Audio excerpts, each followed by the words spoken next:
పల్లీలు, రవ్వతో ఎంతో టేస్టీగా ఉండే ఈ బిస్కెట్‌లు చాలా రుచిగా, చాలా టేస్టీగా అయితే ఉంటాయి.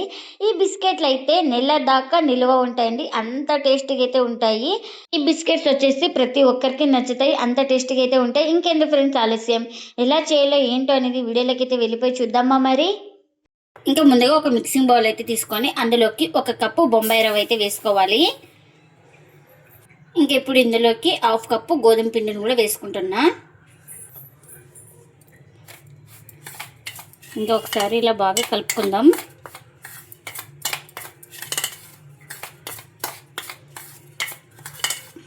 ఇలా కలుపుకున్న తర్వాత ఇంకా ఇప్పుడు ఇందులోకి 1/2 కప్పు పంచదార అయితే వేసుకోవాలి. ఇంకా ఇప్పుడు దీన్ని పక్కన పెట్టేసుకుందాం. ఇంకా ఇప్పుడు ఇందులోకి పల్లీలు అయితే వేసుకోవాలి. చిన్న రోట్లో అయితే వేసుకున్నాను నేను. ఇంకా ఈ పల్లీలను బాగా కచ్చపచ్చగా దంచుకోవాలి. ఇక్కడ నేను పచ్చివే తీసుకున్నానండి. ఇంకా ఇప్పుడు ఇలా పల్లీలు దంచుకున్నాం కదా, ఇప్పుడు ఇందులోకి అయితే వేసుకుంటున్నాను. పొట్టుతో సహా వేసుకోవాలి, చాలా టేస్టీగా అయితే ఉంటుంది మనకు.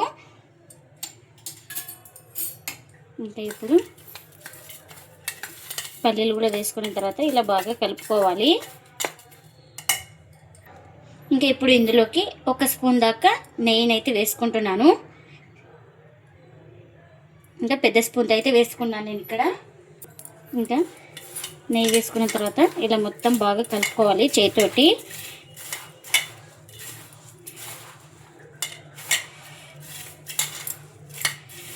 చూడండి, మొత్తం ఇలా బాగా కలుపుకోవాలి.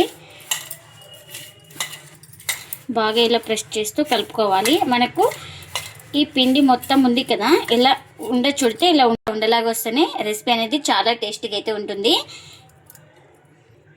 ఇంకా ఇప్పుడు ఇందులోకి కొంచెం కొంచెం పాలు వేసుకుంటూ చపాతీ పిండిలాగా తడుపుకోవాలి. నేను ఇక్కడ కాచి చల్లార్చిన పాలు అయితే తీసుకున్నాను.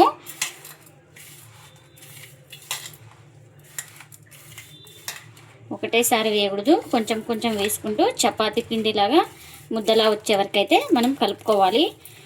బాగా ప్రెస్ చేస్తూ కలుపుకోవాలి. పంచదార అనేది బాగా కరిగిపోతుంది మనకు. ఇంకా కాస్త పాలు అయితే పడతాయి మనకు.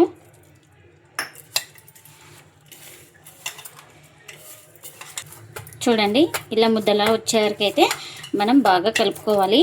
నాకు ఇక్కడ టీ గ్లాస్ నిండా పాలు అయితే పట్టినాయండి. ఇంకా ప్లేట్ అయితే కవర్ చేసుకొని ఒక 10 నిమిషాలు పక్కన పెట్టుకుంటే మనకు రవ్వ మొత్తం నానతాయి. ఇంకా ఇప్పుడు ఒక 10 నిమిషాల తర్వాత అయితే చూపిస్తున్నాను చూడండి. మనకు రవ్వ పంచదార కూడా బాగా నానింది.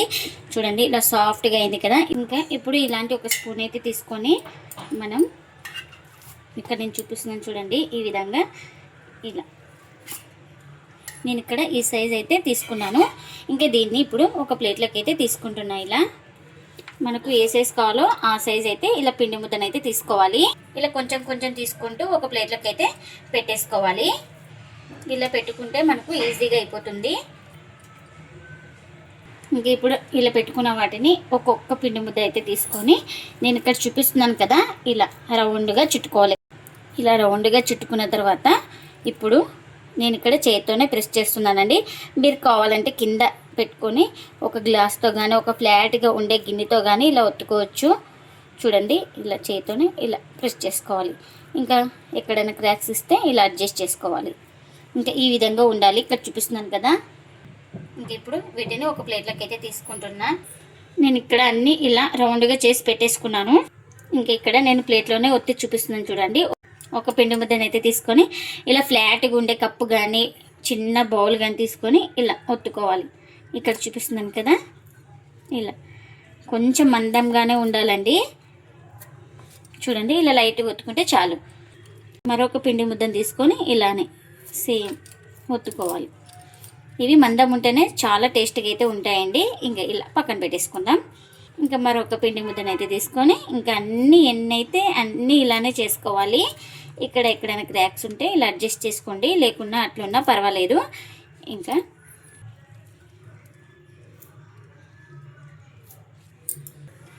అన్నీ ఇలా చేసుకున్నాను. ఇంకా నేను కాల్చుకోవడానికి ఆయిల్ కూడా పెట్టేసుకున్నాను. ఆయిల్ కూడా హీట్ అయింది మనకు. ఇంకా ఇలా ఒక్కొక్కటి నిదానంగా వేసుకోవాలి.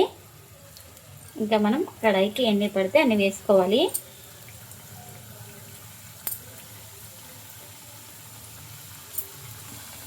ఇంకా ఇవి ఒక సైడ్ కాలిన తర్వాత మరోవైపుకి అయితే టర్న్ చేసుకోవాలి.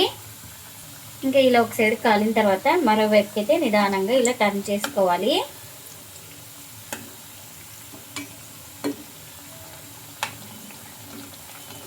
మనం వీటిని అటు ఇటు తిప్పుకుంటూ రెండు వైపులా క్రిస్పీగా వచ్చే వరకు అయితే ఫ్రై చేసుకోవాలి.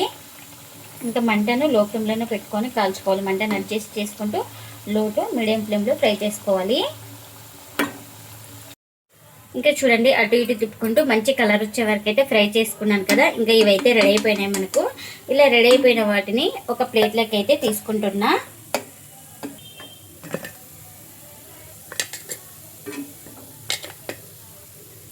ఇంకా మిగిలిన వాటిని కూడా ఇలానే ఆయిల్ అయితే ఫ్రై చేసుకోవాలి. ఇంకా ఇవి కూడా ఒక సైడ్ కాలిన తర్వాత మరోవైపుకి అయితే టర్న్ చేసుకోవాలి. ఇంకా మనకు ఇవి ఒక సైడ్ కాలిన తర్వాత మరోవైపుకి అయితే ఇలా నిదానంగా టర్న్ చేసుకోవాలి. ఇంకా మనం వీటిని తక్కువ ఆయిల్తో ఈజీగా చేసుకోవచ్చండి. ఎక్కువ ఆయిల్ వేసి ఏం చేయడం లేదు, తక్కువ ఆయిల్తోనే ఈజీగా చేసుకోవచ్చు. మనకు ఆయిల్ కూడా పీల్చుకోదు ఈ బిస్కెట్స్ అయితే. ఇంకా ఇవి కూడా రెడీ అయిపోయినాయండి మనకు. ఇంకెన్ని అయితే అన్నీ ఇలానే కాల్చుకోవాలి. రవ్వతో అప్పటికప్పుడు చేసుకునే ఈ బిస్కెట్లు చాలా రుచిగా చాలా టేస్టీగా అయితే ఉంటాయండి. ఈ బిస్కెట్స్ ఇంటిల్లిపాది అందరికీ నచ్చుతుంది, అంత టేస్టీగా అయితే ఉంటాయి. మనకు చాలా క్రిస్పీగా కాల్చుకుంటే క్రిస్పీగా వస్తాయండి, చాలా టేస్టీగా అయితే ఉంటాయి. ఇంకా మనం ఇందులో షుగర్ పౌడర్ కాకుండా షుగర్ వేసుకున్నాం కదా, తినేటప్పుడు కూడా చాలా అక్కడికక్కడ పంటికి తగులుతూ ఉంటాయి, చాలా టేస్టీగా అయితే ఉంటాయండి ఈ బిస్కెట్స్. మీరు కూడా తప్పకుండా ఒకసారి ఇలా ట్రై చేయండి. ఇంకా చూపిస్తున్నాను చూడండి, చాలా క్రిస్పీగా అయితే ఫ్రై అయిపోయినాయండి. లోపల ఎక్కడ పిండి అయితే లేదు చూడండి, చాలా టేస్టీగా ఉంటాయి. మీరు కూడా తప్పకుండా ఒకసారి ఇలా ట్రై చేసి మీకు ఎలా వచ్చిందో కామెంట్ అయితే చేయండి ఫ్రెండ్స్. ఇదండి ఇవాల్టి వీడియో. ఈ వీడియో కనుక నచ్చితే ప్లీజ్ లైక్ చేయండి, షేర్ చేయండి, కామెంట్ చేయండి. అలాగే లైక్ చేసి సపోర్ట్ చేయండి friends. Thanks for watching. Bye bye.